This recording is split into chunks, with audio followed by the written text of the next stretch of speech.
Hey guys, Scott here. Today I noticed a couple of interesting things in the market which are worth a look. So, as usual, we're going to try and get away from this idea that we have to make market calls and predict what's going to happen, because that's as a method of extracting money from the markets, that's probably the worst one.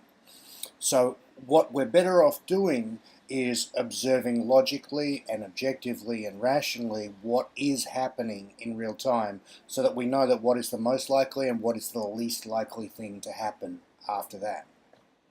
Okay, so I want to look here at the Australian dollar. So we can see we have a previous uptrend, and you can see that it's quite a strong uptrend if I zoom it back out.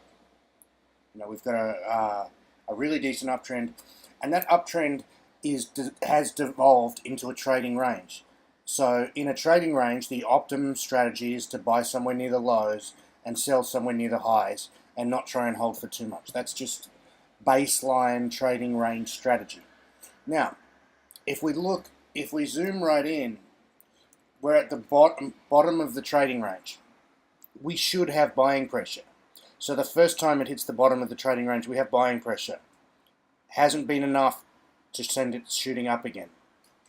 The second time it hits the trading range, we have buying pressure, enough to bring it back into the trading range, but not enough to even break the daily high the next time. The third time we go down and break the bottom of the trading range, we have enough buying pressure to hold it. We have a little bit of follow through, but that follow through is completely reversed. So now we have a very clear line in the sand. The Australian dollar is on the verge of being not a trading range anymore, and being a new downtrend. So we have very clear direction at the moment.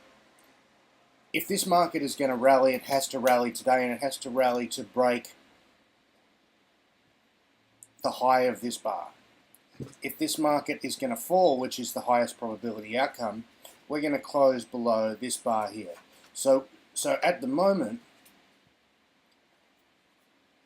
if price breaks the daily high, we have very good risk-reward odds for a long trade here, targeting somewhere near the top of the range.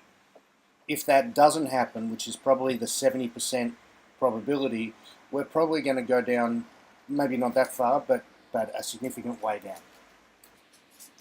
Okay, the next thing I want to look at is Bitcoin. And yesterday we talked about this trend line here that's been broken to the downside.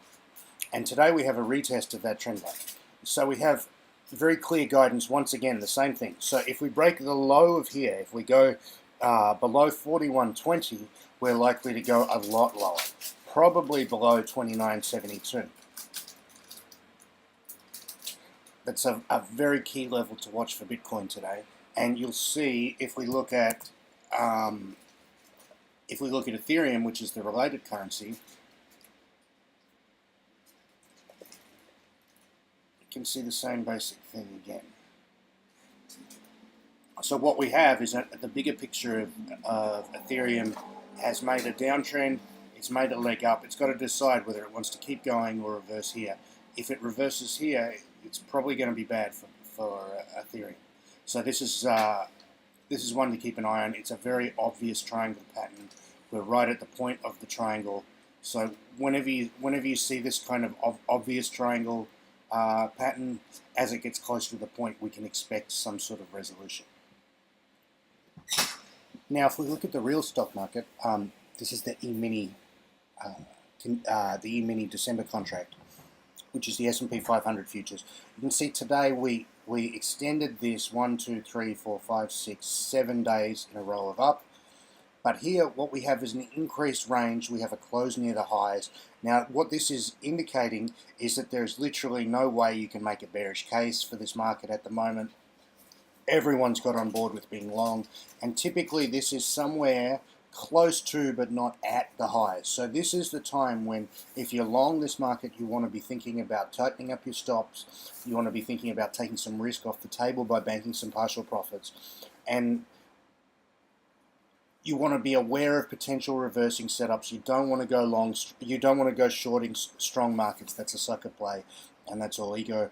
But you just want to be aware that now is the time when everyone is getting long and everyone is getting greedy to start being fearful, because we want to be fearful when others are greedy and greedy when others are fearful. Okay, thanks guys.